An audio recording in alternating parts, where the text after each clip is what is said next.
Hey everyone, my name is Chris Lambert. On this channel, we talk Kanye West, and today we are talking war. War, just flat out war. So if you look at Kanye's Instagram right now, it looks very calm. It looks very nostalgic, right? This is Kanye's childhood home that he lived in with his mother. So it seems like just ahead of Donda, the listening party in Chicago, Kanye is reminiscing. But earlier today, that wasn't the case. Earlier today, this was Kanye declaring that he is going to war with Drake. The post has been deleted, but it's the internet, so everything kind of lives forever. So what happened? Why did Kanye now decide of all times to really go after Drake and in such an intense way? Because Kanye was not happy. So you can see that Strapped Hip Hop here on Twitter has the context. So, in case you missed a step in this, Trippie Redd's album was updated this morning with the record featuring Drake. Drake then took a slight jab at Kanye. Kanye responded by adding Pusha T into a group chat, which presumably includes Drake, where he sent the following text. So we're going to look into what Drake said, and we're going to look into what Kanye said in response to Drake, and just kind of go over what happened, right? And you can see just, I'm sure you've already seen it as I'm late to this, as I just got home from traveling all day. But Kanye had a screenshot at the top of this chat and then threw in this picture of Joaquin Phoenix's Joker, which is intense, right? Because that movie's all about society essentially creating this Joker figure, right? From all the pressures, all the bullying, all the pressure that society puts on individuals. Joker is the byproduct of that. And Kanye kind of channels that by saying, I live for this. I've been screwed with by nerd-ass jock guys like you my whole life. The same way that Joker was kind of bullied by people his entire life. You will never recover, I promise you. So, oh, okay. That's intense. That is intense. So why did this verse bother Kanye so much? So the song's called Betrayal by Trippie Redd, which is great advertising for Trippie Redd. And Drake just has some lines down here that are relevant. Like this first part is just him kind of setting up the idea that he's been betrayed one too many times. Like there's too many to count. I've been betrayed. Paper plane, Laker game, Novocaine. It's just kind of like throat clearing for the rest of the verse. Guys praying that I spare him like a bowling lane. Yeah, like Mike, I don't know. Is there a reason that Michael Jordan's coming in with a bowling reference? A spare in bowling to Michael Jordan sparing his opponents in the NBA? Okay, I guess so. It's just weird to make a bowling reference and then go right to like a Michael Jordan basketball reference. I don't know. But what he really wanted to get to is the Michael Corleone. So everybody makes like the Michael Jackson, like Mike, like Michael, Jordan, Michael Jackson reference. Like Jay-Z's done it, Kanye's done it, Drake's done it. Many others have done it and will continue to do it. But what Drake does is add to it Michael Corleone from The Godfather. And Corleone, of course, is dealing with betrayals and backstabbing. In Godfather 2, it's his brother Fredo that's betraying him. In the first Godfather, he deals with people around him attacking the family by putting out a hits on all these people. So the movie's climactic scene is Michael at the baptism of his child.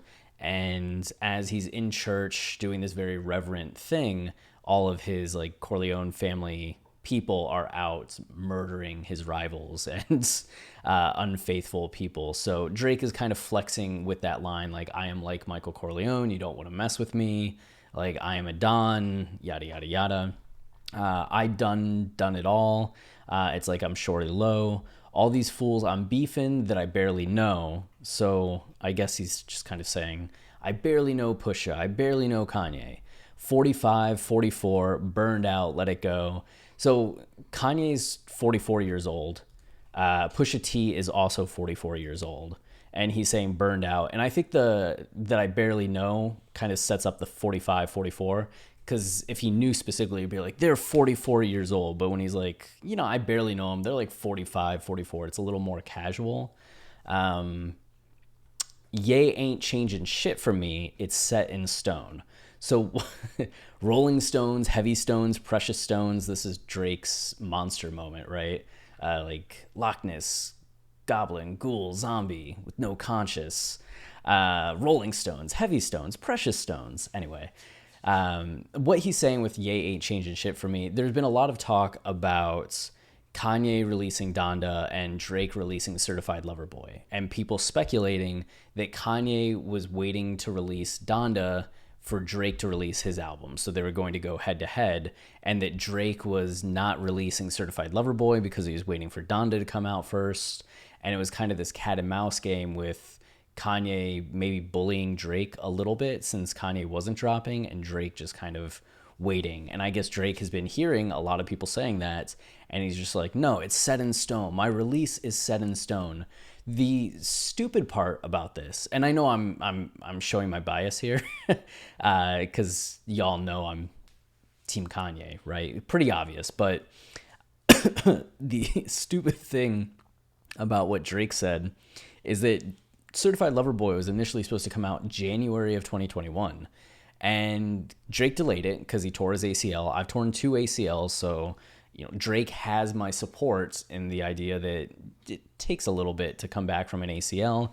Even recording music can be very annoying if it's interfering with just your normal process of how you stand, how you deliver, like bearing that weight for a while when you have a torn ACL or a repaired ACL.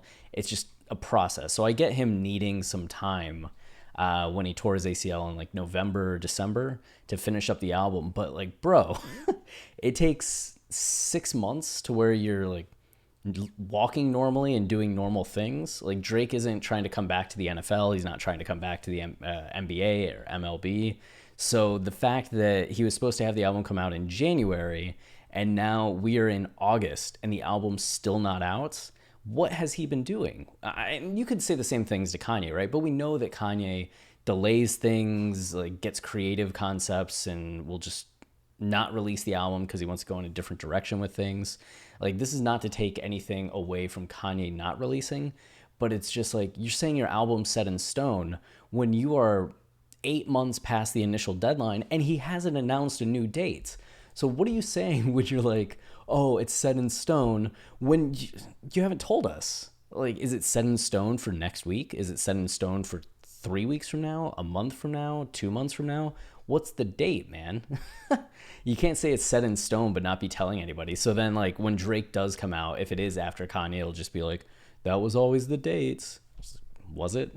Was it? Or was it going to be August 6th? Was it going to be July 23rd? Was it going to be August 27th? And you didn't put it out because of Kanye. Anyway, so him using Kanye by name, it's one of the few times that Drake has called Kanye out by name in one of these like diss tracks that he has made. He refers to Kanye a ton, but this is one of the few times we've actually seen him call Kanye out by name. And it seems that Kanye just didn't like that at all. And we know that Kanye has been sensitive about Drake in general. He talked about it in the interview that he did with Charlemagne the God in 2018, saying that he was feeling a certain way that Drake was getting all these #1 hits, getting all this radio play, and Kanye releases The Life of Pablo, and it's barely getting any radio play. It's not having #1 songs.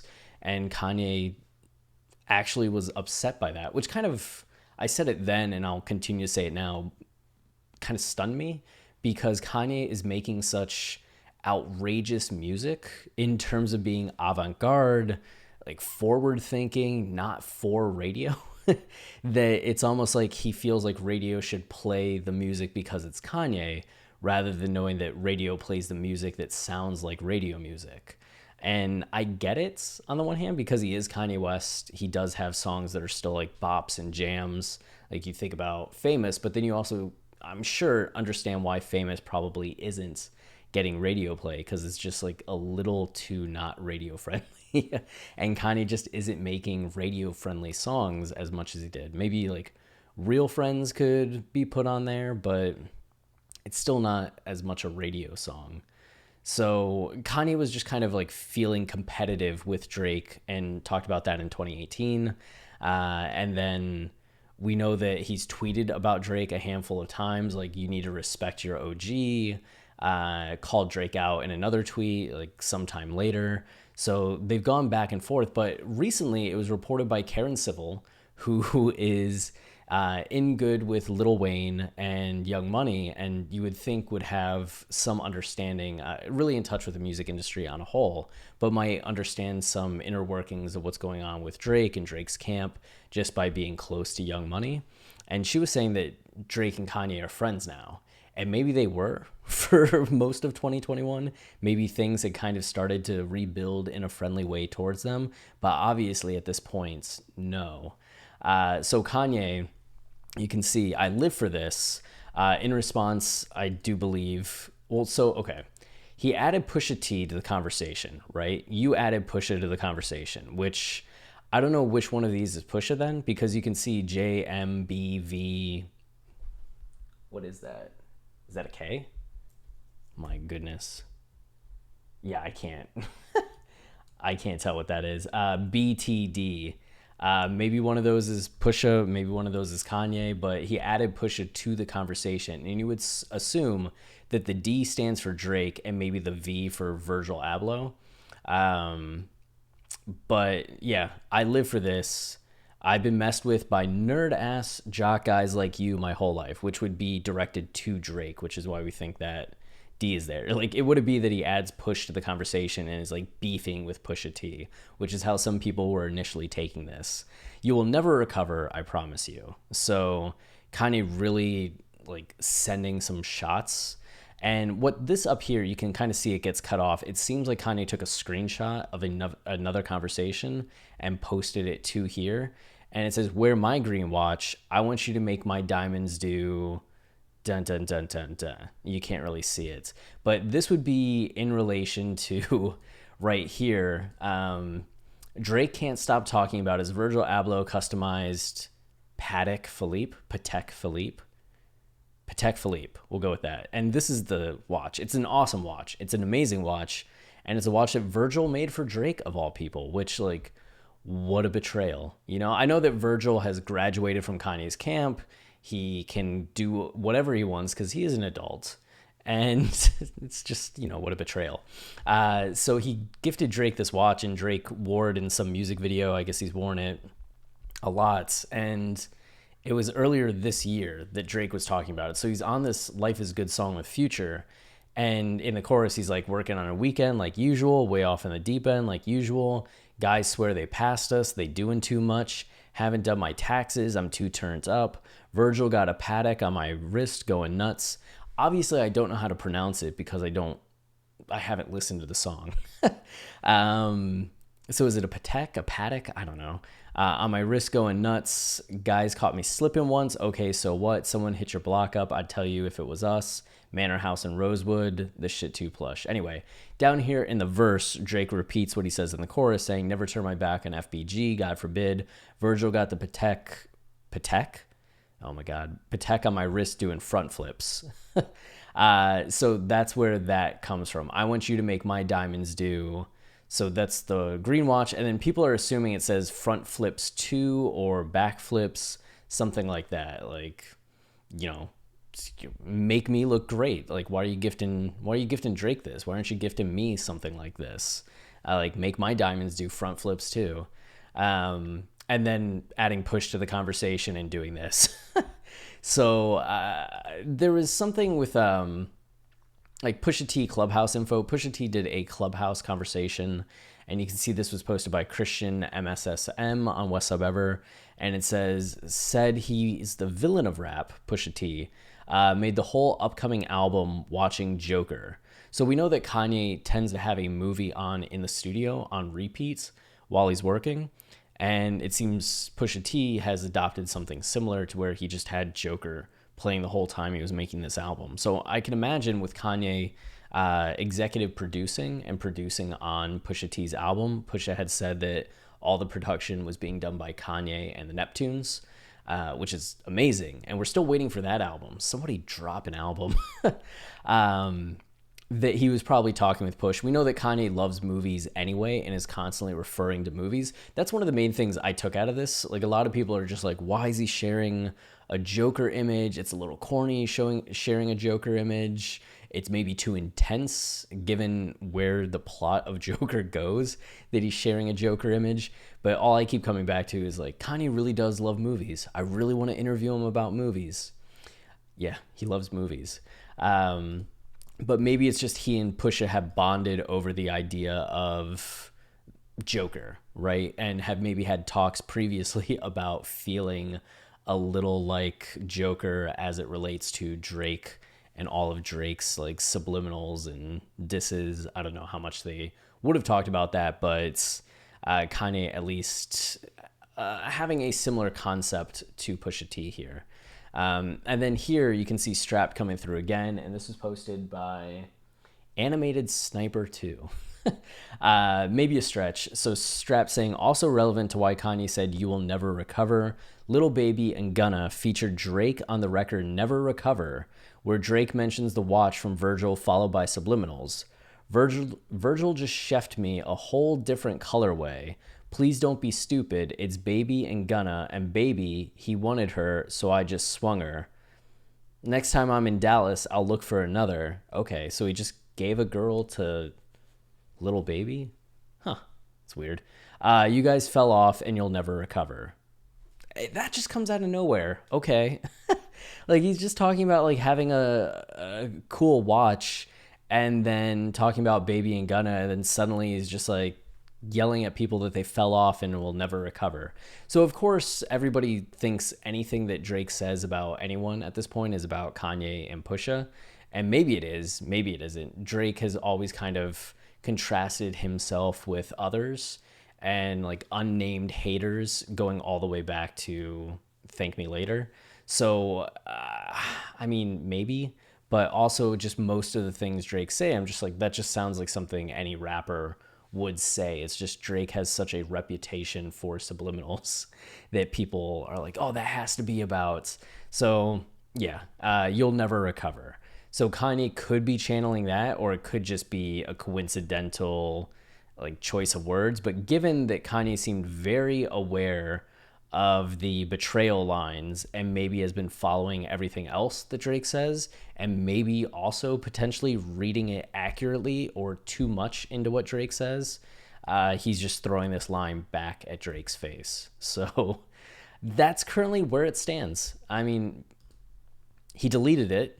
You know, maybe Drake texted him and was like, no hard feelings. And Kanye's like, oh, oops, so deletes it. But it's more likely he just wanted to make it known and then delete it because he didn't want it to just linger on the space. Like, this space is supposed to be for his rollout. So it's like he dedicated a few hours of this space to Drake, got what he needed to say out there, deleted it, and now he's going to go back to like posting whatever he needs to post for the album. But it definitely kind of changes the tone of things, right? And the expectation of things. There's some people that have been talking about, you know, is this a new version of the 50 Cent beef where Kanye and 50 both were kind of beefing with each other ahead of the release of Graduation and whatever 50's album was, with 50 saying that he would retire if Kanye beat him in sales.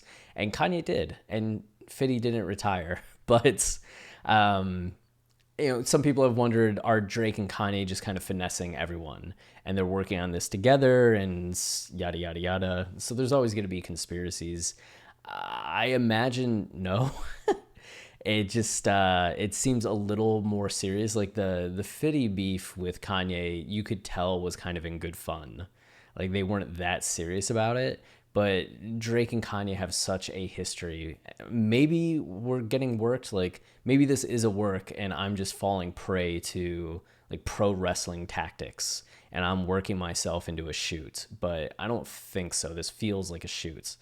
And if you don't know those wrestling terms, then I'm not going to educate you. That's something you should look up for yourself as you become a wrestling fan, you know? That's what I hope happens. But AEW over WWE. So just get that straight. We'll see what happens, because it definitely, I think, has elevated expectations, because people are now going to check on Donda. Is there more to it in terms of Drake disses now? Is Kanye going to be saying more about Drake? Is he recording a song right now that he's going to put on the album that's about Drake? Maybe. I mean, it's Kanye. He does things like that. And we already know that there were 2 songs on the album where he seemed to be calling out Drake already. We talked about one. I think it was Pure Souls and it was something else. So there are already Drake lines on there. And then, of course, it's going to make people immediately check out Certified Lover Boy to see, oh, does he have a song that's solely about Kanye? How many Kanye disses are on there? Same thing happened in 2018. I listened to Scorpion. I was going to listen to Scorpion anyway, but I listened to Scorpion more carefully than I otherwise would have, because I was like, what in here is about Kanye? Is this about Kanye? Is this about Kanye? Is this about Kanye? And of course, I think people thought like 80% of the lines in Scorpion were about Kanye or about Drake and Kim, when no, most of them weren't. But there was a ton of assumptions. So we're going to be saying something similar on Certified Lover Boy. You're going to be seeing like, oh, is this about Kim? Is this about Drake and Kim? Is this about Kanye? Nonstop because of this. But, I'm sure sales and interest are going to go up. His marketing at the end of the day, whether it's like real or not real, it's still marketing. So we'll see what happens with this. If Drake responds soon, if he responds like social media rather than actually waiting to put a song out. But it's also Drake, so he could be recording a verse right now and be releasing something tomorrow and just be like, I have a whole response to Kanye. So I don't know. I'm very curious. And I also wonder, how Kanye feels about it, because we do know that he was trying to get past stuff like this. And that at the end of the day, he's not somebody that wants like rap beefs. He doesn't want to be fighting with somebody. He said it in No Mistakes, right? Like, too rich to fight you. And is it going to be the kind of thing where he does just kind of move on his own? Do he and Drake talk behind the scenes? What'll happen from this? Because you can already imagine that it's going to go off into something much more explosive, but I could also feel it just kind of whimpering out, and none of them really want to go as far with it as they could potentially go, which is what happened with Drake and Pusha the first time, right? Kanye stayed silent, Pusha responded to Drake, and then it kind of just felt like it was escalating to an ugly place, to the point where J Prince kind of came in and was like, Drake, just knock it off. Who knows, but fun to discuss and talk about. So we'll see. And of course, as there are more details, we'll keep you posted with more videos. That is it for this one. If you're enjoying the channel and you want to support us, there are a few easy ways of doing that. You can like, comment, or subscribe, as any of those things tell YouTube this is a channel people like, so then they show it to others, which goes a long way. We also just introduced a membership level, which is something you can do on YouTube now. So there's a join button if you want to sign up for that.